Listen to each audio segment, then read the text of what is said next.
ప్రతి వారం గాంధీ భవన్లో ఒక్కొక్క మంత్రి వచ్చి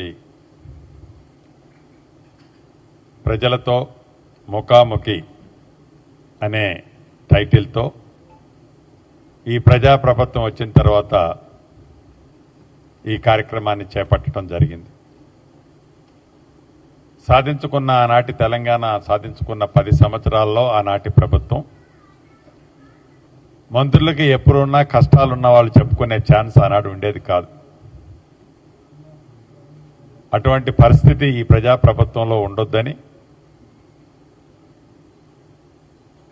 గాంధీ భవన్లో కూడా ఈ కార్యక్రమాన్ని ఒక మంచి కార్యక్రమాన్ని మా పిసిసి అధ్యక్షుల వారు చేపట్టడం, దానికి వీలైనంత వరకు మంత్రులందరం అటెండ్ అవటం జరుగుతుంది. దాంట్లో భాగంగా నా శాఖకు సంబంధించిందే కాకుండా ఈరోజు ఆ కార్యక్రమంలో నేను పాల్పంచుకున్నాను.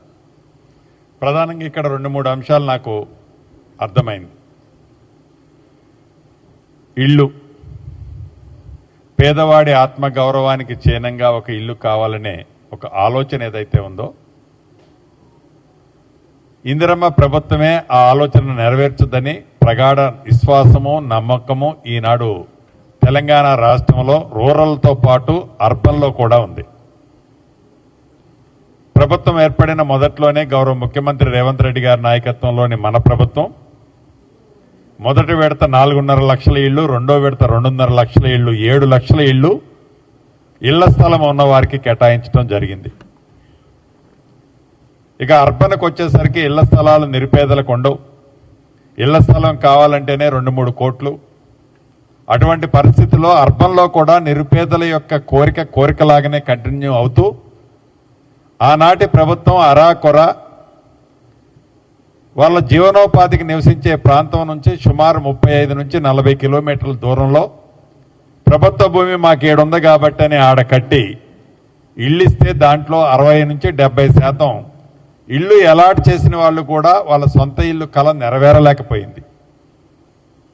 దాన్ని దృష్టిలో పెట్టుకొని అర్బన్లో కూడా 2 రోజుల క్రితం గౌరవ ముఖ్యమంత్రి గారు రాష్ట్ర సహచార కేబినెట్ల సహకారము వారి ఆలోచనకు అనుగుణంగా ఎకరము 200 కోట్లున్నా 300 కోట్లున్నా ఏ పేదవాడైతే పుట్టి పెరిగి ఆ స్థానంలో నివసిస్తున్నాడో అక్కడే ఇల్లు కట్టిస్తామని హామీ ఇచ్చి మొదటి విడత ఇచ్చిన 1,00,000 ఇళ్లకి పైలట్ కింద 16 నియోజకవర్గాల్లో పారదర్శకంగా నిరుపేదలు ఎవరైతే ఉన్నారో వారు ఏ నియోజకవర్గం వాళ్ళు ఆ నియోజకవర్గంలోనే కొత్తగా అప్లికేషన్లు చేసుకోవాలి. ఇవాళ నేను గాంధీ భవన్లో అడ్రస్ చేసిన దాంట్లో చాలామంది నాకు వచ్చి అయ్యా అప్పుడెప్పుడో అప్లై చేసుకున్నాము 3 ఏళ్ల క్రితం 4 ఏళ్ల క్రితం అని ఆ నిరుపేదల కుటుంబ సభ్యులు అడుగుతున్నారు. సో ఆ అప్లై చేసిన డేటా అనేది ఇక్కడ ఉండదు. దానికి సంబంధించిన అంశము ఆనాడు వారు డబుల్ బెడ్రూమ్ అని ఏవైతే మాయమాటలు చెప్పారో అది వాళ్ళు ఫుల్ఫిల్ చేయలేక గాలికి వదిలేసిపోయారు. మనం అలా కాకుండా ఏ కొత్త కాన్సెప్ట్ ఒకటి మొన్న 2 డేస్ బ్యాక్ లాంచ్ చేశామో అది మీ మొబైల్ ఫోన్ నుంచి కానీ మీ సేవ నుంచి కానీ లేకుంటే మీకు వెబ్సైట్ ఉంటే ఆ వెబ్సైట్ నుంచి కానీ మీరు అప్లికేషన్లు అప్లోడ్ ఇప్పుడు చేసుకోవాల్సిన అవసరం ఉందని హైదరాబాద్ కోరు ప్రాంతంలో ఉండే నా నిరుపేదలకి ఈ వేదిక ద్వారా మరొకసారి విజ్ఞప్తి చేస్తున్నాను. చేసిన పక్షంలో పారదర్శకంగా 360 డిగ్రీల్లో వెట్ చేసి ఏ నిరుపేదల కోసమైతే ఈ బహుత్తరమైన కార్యక్రమం అన్డివైడెడ్ షేర్ ల్యాండ్ అది 40 లక్షల నుంచి ₹1 కోటి వరకు ఉంటుంది. ఆ నిరుపేదలకు మనం రిజిస్ట్రేషన్ చేసే ల్యాండ్ కాస్ట్ 40 లక్షల నుంచి ₹1 కోటి వరకు చేసే అన్డివైడెడ్ ల్యాండ్ షేర్తో పాటు 525 చదరపు అడుగులకు సంబంధించిన ప్లాట్ని 10 సంవత్సరాలు అమ్ముకోకుండా ఉండే విధంగా రిజిస్టర్ డాక్యుమెంటే చేస్తున్నాము. దయచేసి మీరు గమనించాల్సింది గతంలో మేము మీ సేవలో చేశాము అనే కాన్సెప్ట్ మేము చేశామనే కాన్సెప్ట్లోనే మీరున్నారు.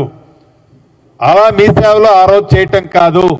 ఈరోజే ఇంకా 11వ తారీఖు వరకు వచ్చే నెల 11వ తారీఖు వరకు ఆప్షన్ ఉంది. 10వ తారీఖు వరకు అనుకుంటాను. కాబట్టి దయచేసి ఈ క్యూర్ ప్రాంతంలో ఉండే నిరుపేదలంతా ఈ ఇందిరమ్మ ఇళ్లకు సంబంధించి అర్బన్ ప్రాంతంలో అప్లై చేసుకోవాలని మరొక్కసారి వారికి విజ్ఞప్తి చేస్తున్నాను. అదే రకంగా ల్యాండ్కి సంబంధించిన అనేక అంశాలు ఇంకా వచ్చాయి. వాటికి సంబంధించింది కూడా వచ్చిన ప్రతి అప్లికేషన్ని నిన్న గౌరవ కలెక్టర్ గారికి జెన్యూన్ ఉంటే, రీజనబుల్ ఉంటే, చేయగలిగింది ఉంటే వాటన్నిటినీ పాజిటివ్గా రెస్పాండ్ అయి చేస్తాం. చేయలేంది ప్రభుత్వ స్థలాన్ని నాకు రెగ్యులైజేషన్ చేయమంటే అది నేను చేయగలిగేది కాదు. అసైన్ ల్యాండ్మెంట్ని ఇవాళ పట్టా ఇవ్వండి, నేను కబ్జాలో ఉన్నాను, దాన్ని అసైన్మెంట్ పట్టా ఇవ్వమంటే ఇవ్వలేను. అది పాలసీ మ్యాటర్.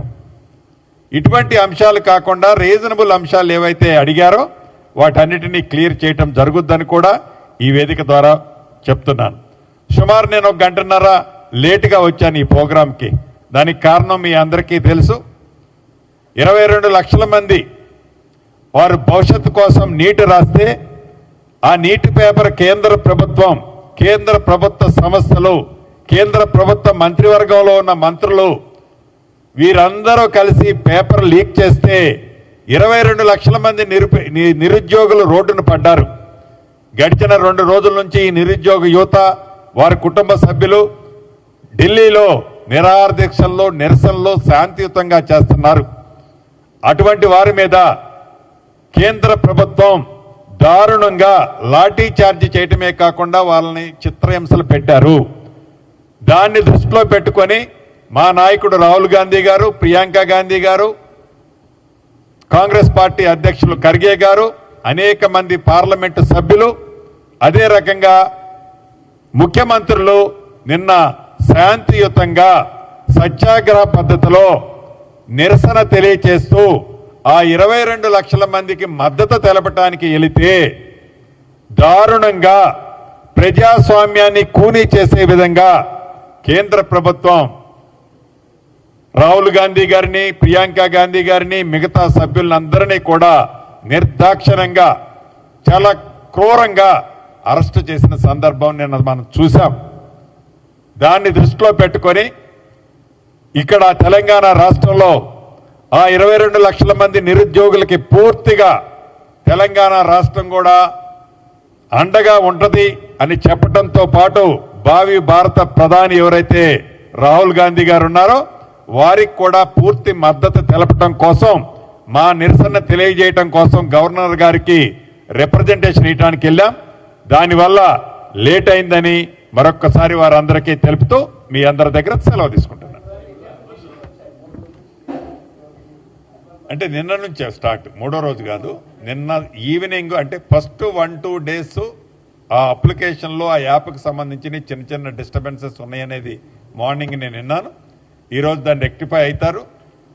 నాకు తెలిసి సైజబుల్గా ల్యాక్స్లోనే వస్తాయి అప్లికేషన్స్. సైజబుల్గా ల్యాక్స్లో నిరుపేదలు ఉన్నారు, అప్లికేషన్లు వస్తాయి. 4 విడతల్లో సంవత్సరంలో కట్టాలి. ఏదైతే మేము రిజిస్ట్రేషన్ రూపాయి ఖర్చు లేకుండా డాక్యుమెంట్ చేస్తామో, రిజిస్టర్డ్ డాక్యుమెంట్ ఇస్తామో దాన్ని బ్యాంకులో ప్లెడ్జ్ చేసే సౌకర్యాన్ని కల్పించాం.